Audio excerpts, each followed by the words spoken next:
Hello friends, welcome back to my channel. আশা করি সবাই ভালো আছো, আমিও ভালো আছি। আচ্ছা, অনেক বলেছি, দুটো ভিডিও অলরেডি আমার হয়ে গেছে। এটা তোমার বেচুর গতকালকের ভিডিওর একটা রিভিউ না দিলেই নয়, সেটা একটু ছোট করেই দেবো, খুব বড় করে দেবো না। দেখো, ভিডিওটা শুরু করছে রান্নাঘর থেকে, সেটা তো ঠিক আছে। হ্যাঁ, রান্নাবান্না হচ্ছে, বিভিন্ন রকম চিংড়ি মাছ নিয়ে এসছে, লাউ চিংড়ি হচ্ছে, মেলা রান্না ওদের বাড়িতে না।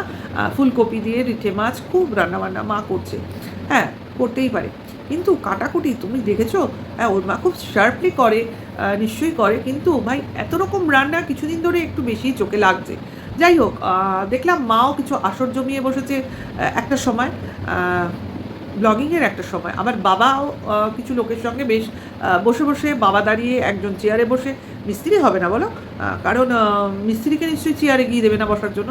তো বাড়িতে কারা এরা যারা কথাবার্তা বলতে এসেছে? তোমাদের কি মনে হচ্ছে না? হ্যাঁ, মার সঙ্গে যারা ছিল তারা ওই প্রতিবেশী, পাল্টিবেশী, ঠিক আছে। কিন্তু বাবার সঙ্গে যারা কথা বলছিলেন, একজন ভদ্রলোক। আমি তো আবার সেই ওই কি বলে, চুচড়ার সেই কাকুকে ভেবেছিলাম, মানে বেচুর মার সেই দাদু, দাদু না কাকু। হ্যাঁ, সেই যে কিনা শান্তিপুরে গেল, আমি তাকে ভেবেছিলাম না। তারপর ক্লোজ করে দেখলাম উনি নন, গ্রামের কোনো লোকজন হবে, ঠিক আছে। সঙ্গে আরেকজন ব্যক্তিও ছিল, আরও কয়েকজন হয়তো থেকে থাকবে, কারণ কথাবার্তার যে একটা আসছিল কানে, তো তাতে মনে হচ্ছিল ওখানে আরও কয়েকজন রয়েছে যাদের আমি দেখতে পাচ্ছি না। তো সেখানে কিসের আলোচনা হচ্ছিল তোমাদের কি মনে হয়? কোনো কি গণ্ডগোল, কোনো কিছু প্রবলেম থাকে না বাড়িতে? মানে গ্রামের দিকে তোমাদের সম্বন্ধে কিছু এলে, কানে গেলে সেটাকে নিয়ে বাড়িতে ছানবিন করতে আসে, বা কোনো রকম আসর বসে, মানে সেই সালিশি সভা করছে। তোমাদের মনে হয় না কিছু তো একটা ঘটছে, বুঝলে? এই এঁচুর খবর কি গ্রামের মধ্যে ছড়িয়ে গেছে? কি জানি ভাই, কিছু তো একটা হয়েছে, ঠিক আছে, এটা মনে হচ্ছে। তারপরে তোমার ওদের বাড়িতে কি এসছে, হনুমান। তো ছেলেটা ওই কলা কলা সব পাকাতে দিয়েছে, তো সেখান থেকে বাচ্চাটা হনুমানকে কলা দেবে। আরে ভাই, বাচ্চাটা দিচ্ছে ভালো একটা কলা, এদিকে কাঁদির পর কাঁদি কলা, প্রাণে ধরে দিতে পারে না, নষ্ট হবে, ফেলে দেবে, তবু দেবে না। ওরা সব খাবে বসে বসে, এদিকে কিনে আনে আবার খায়। কত খায় এরা, আমি বুঝি না ভাই। একটা মানে গ্রামের লোককেও দেয় কিনা সন্দেহ। আবার ছাদে বসে বাদরে গাছের উপর বসে কলা খাচ্ছে, তাতেও বেচুর প্রাণটা মনে হয় শেষ হয়ে যাবে, মানে শরীর থেকে বেরিয়ে যাবে। ওই বসে বসে খাচ্ছে, বাদরের বাদরামি। আরে ভাই, তুই না বজরংবলীর এত বড় ভক্ত, একটা লাড্ডু এনে ঠাকুরের সামনে বসাস, কিন্তু লাড্ডুটা যদি বজরংবলী একদিন খায় না, তোমাদের বলে দিলাম ভিউয়ার্স, ওই দ্বিতীয় দিন লাড্ডু কিন্তু আর বেচু কিনতে যাবে না। কারণ ঠাকুরের খাওয়ার জন্য ও লাড্ডু কিনেনি, ও কিনেছে কিন্তু শুধু নিজে খাবে বলে। এটা তোমরা কিন্তু জেনে রাখো। আজকে হনুমান এসে কলা খাচ্ছে, ওর প্রচণ্ড রাগ হচ্ছে। দুদিন আগেও কালী পটকা ছুঁড়ে ছুঁড়ে না দোদমা ছুঁড়ে ছুঁড়ে বাদর তাড়াচ্ছিল, আজ বোধহয় বাজি নেই, বাজি ফুরিয়ে গেছে। তো কি করবে, শুধু ক্যামেরা এবং আঙুল তুলে কথা বলছে, বাদর ওকে পাত্তা দিচ্ছে না, ঠিক আছে। ওর ছেলে কিন্তু বাদরকে ভয় পায়, আসলে বাদরের সাইজটা মনে হয় ওর ছেলের থেকে একটু বড় সড়ো। আর বেচুর সাইজ কি বাদরের থেকে বড়? হ্যাঁ, বেচুর সাইজ বাদরের থেকে বড়। এই জন্য মানে বেচু ভয় পায় না, না বেচুও কিন্তু হাতে লাঠি নিয়ে এগোয় আর কি, মানে যদি আসে লাঠি দিয়ে একটা অন্তত দেওয়ারও চেষ্টা করবে। কিন্তু আমার মনে হয় লাঠিতেও বাদরগুলো যে সাইজের দেখি, ওরা 4-5 জন যদি বেচুর উপর ঝাঁপায়, মনে হয় না লাঠিও কাজে আসবে।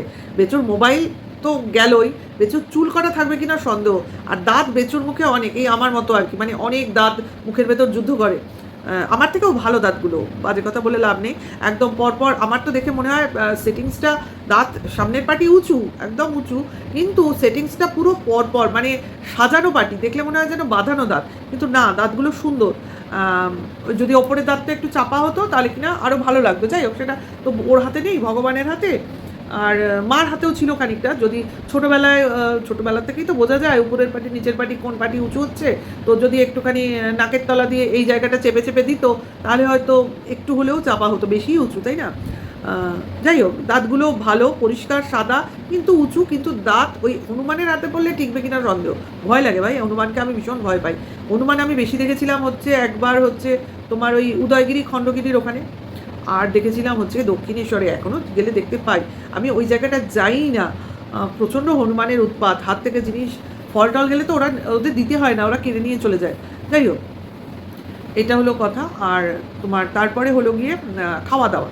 তো খাওয়া এরা দেখাতেই চায় না, বাড়ছে, এক একদিন দেখায়, কিন্তু এই যে পাতে নিয়ে ক্যামেরা সেট করতে ওদের মধ্যে সমস্যা হচ্ছে। অর্থাৎ ওয়াইডে ক্যামেরা ঠিকমতো রাখতে পারছে না, কোথায় খাবে না খাবে, এই যে আমরা কন্ট্রোভার্সি করি, এটা বোধহয় এড়াবার জন্য। আজকে খাওয়াই দেখালো না, দেখলাম শুধু বাড়ছে বাড়ছে, 3টে থালা। আরে বাবা খেলো, মা খেলো, বেচু খেলো, তাহলে এঁচু কোথায় খেলো? এঁচু তো আছে, তাই না? কম্বল কেনা হলো, দুটো কম্বল কেনা হলো, তাহলে এবছর কম্বল কেনা হলো, তাহলে আগের বছর কি গায়ে দেওয়া হয়েছিল? লেপ ছিল না, নাকি কাঁথা ছিল? কী ছিল ওদের? কম্বল ছিল না?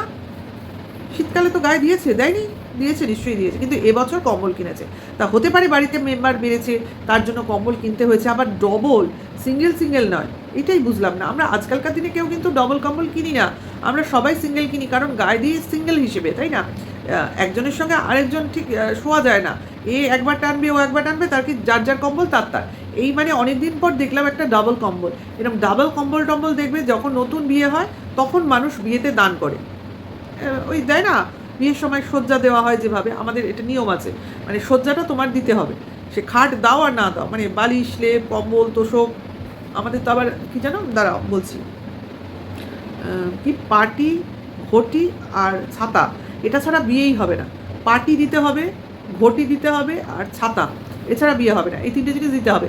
এটা হলো দানের জিনিস। এরপরে তুমি যা দেবে সেটা তোমার এক্সট্রা দেওয়া, না দিলেও হয়, দিলেও হয়, ওটা কোনো মানে ওটা হচ্ছে নিয়ম, মানে বিয়ের আসনে ওগুলো রাখতে হবে। তো সেই রকমই ব্যাপার আর কি। সেই রকম দেখলাম, কম্বল কিনে আনলো, কার্পেট কিনে আনলো, বড় কার্পেট, যাতে ঘরের মেঝেতে পুরো কভার করা যায় না, ওপরটা একটা বোধহয় ওপরের ডাইনিং স্পেসে, মানে সোফা টোফা রেখে পুরো জায়গাটা কভার করবে, তাহলে ভাত খাবে কী করে? এই কার্পেটের ওপর ভাতের থালা রেখে খাবে, তারপর মেঝে মুছতে হবে না, এই হলো সমস্যা। তাহলে আর ওপরে ওই টিভির সামনে ওদের খাওয়া দাওয়া হলো না, কারণ কার্পেটের উপর ভাত রেখে খাওয়া আমরা খাই না, সেই জন্য বললাম আর কি। খেতে গেলে কার্পেটের উপর খেতে গেলে ওপরে যদি টেবিল রেখে টেবিলের ওপর খাও একরকম, মেঝেতে বসে কার্পেটের উপর খাবে। আমি বলছি না এঁটো কাটার ব্যাপার, ওই ভাত কাটা ওরা তো ওই থালার পাশে দেখবে মেঝেতে ফেলে, এটা কিন্তু ফেলে এরা। একদিন বলছিল না, টিনার বাড়িতে টিনার খাওয়ার প্লেটের পাশে ফেলে, এরা কিন্তু ওই কী বলে মোজাইক বা টাইলসের ওই পাশে ফেলে, আমি নিজে দেখেছি। এইবার ফেললে ওই কার্পেটের ওপর ফেলবে। যাই হোক, এরা কী করবে ওরাই জানে, ভবিষ্যতে যখন দেখাবে তখন বলবো, আগে থেকে বলে কী হবে, সাবধান হয়ে যাবে, তারপর আর ওই কাজটা করবে না, বুঝলে? কাজে ওটা বলবো না, আর না বলা হয়েই গেছে, যাকে থাক, ওরা এতটাও শোনে না আমাকে। যাই হোক, এরপরে কি হলো, ও বিকেলে ঘুরতে বেরোলো, মনে থাকে না, এত কথা বলতে হয় না। ঘুরতে বেরোলো, ছেলেকে সাজালো, মা সাজলো, নিজের সাজটা দেখায়নি, যাই হোক, নিজেকে দেখায়নি। এবার গাড়ি করে যাচ্ছে 4 চাকা, হ্যাঁ, ওই জন্য পিছনটা দেখাচ্ছে না, ও না গাড়িতে যখন যাচ্ছে 4 চাকা পিছন দেয়, বাবা যায়নি, ঠিক আছে। এবার ছেলেটা গাড়িতে যেতে যেতে ঘুমিয়ে পড়লো, তাহলে ও আর ওর মা বেরিয়ে সব কেনাকাটি করলো, শাড়ি কিনলো, কোনো একটা শ্রাদ্ধের নেমন্তন্ন আছে তার জন্য শাড়ি কিনলো, কম্বল কিনলো, কার্পেট কিনলো। তাহলে বাচ্চাটা কোথায় ছিল? বাচ্চাটা তো ঘুমিয়ে পড়ছিল, তার জন্য বাচ্চাটা ওদের সঙ্গে ঘোরেনি। আর বেচু ক্যামেরা করবে বাচ্চা কোলে নিয়ে নয়, এটা তোমরা জেনে রাখো। তাহলে বাচ্চা কোথায় ছিল? তারপরে গাড়িতে ছিল, আর গাড়িতে ঘুমাচ্ছিল নিশ্চয়ই, বাচ্চা একা গাড়িতে শুয়ে থাকবে না। ওখানে কে আছে? সবেধার নীলমণি, এচু রয়েছে, এবং এচু ওখানেই আছে। এই যে গণ্ডগোলটা তোমার এফবিতে হয়েছিল না, ওই গণ্ডগোলের পর থেকে এচু এই বেচুদের বাড়িতেই আশ্রয় নিয়েছে, সে আমরা দেখি আর চাই না দেখি। অনেকেই বলছে না যে এচু যে ওখানে আছে গ্রামের লোকেরা কি দেখেনি? আরে দেখেছে বলেই না ওইসব লোকজন এসে জিজ্ঞাসাবাদ করছে। আর সিসিটিভি ক্যামেরা আছে না, এটাই তো প্রমাণ। ওই ক্যামেরা চেক হোক, এখন যদি তোমরা গিয়ে দেখো, ওই ক্যামেরা চেক করতে গিয়ে ক্যামেরা অনেক দিন ধরেই বন্ধ, মানে এই চেকিং হতে পারে এইভাবে ক্যামেরা বন্ধ করে রেখেছে, যাতে ফুটেজই ভাই না রাখতে হয়। হয়তো বলেই দিল যে মেমোরি নেই, মেমোরি কার্ড ফুল হয়ে গেছে, ওই ক্যামেরার কিছু সেটিংসে গন্ডগোল, এগুলো বলতেই পারে। এবং এই ধরনেরই কিছু তোমার কিন্তু কী বলে অজুহাত আসতে চলেছে, কারণ সিসিটিভি ক্যামেরা থাকবে মানে চলবে আর কি। আর বেচুরা কোনো সময় এই কবে ওরা সেই ঘুরতে গেছিলো তখন সিসিটিভি ক্যামেরা লাগিয়েছিল, তারপর ফিরে আসার পর 2-1 দিন সিসিটিভি ক্যামেরার অমুক টমুক ফোকাস করেছিল, তার মধ্যে তো একটা ক্যামেরা পাড়ার লোকেরা ভেঙে দিয়ে চলে গেছিলো। যাই হোক, সেই জন্য আর ওই ক্যামেরার কোনো মুখ আর দেখায় না। এবং ক্যামেরা যেখানে ওই ল্যাপটপ সেট করে দেখবো বলে সেট করেছিল, সেই জিনিসটাও কিন্তু নেই, সেই টেবিলই কোথায় চলে গেছে, ক্যামেরা দেখবে কোথায়, ওই ল্যাপটপ খোলেই না।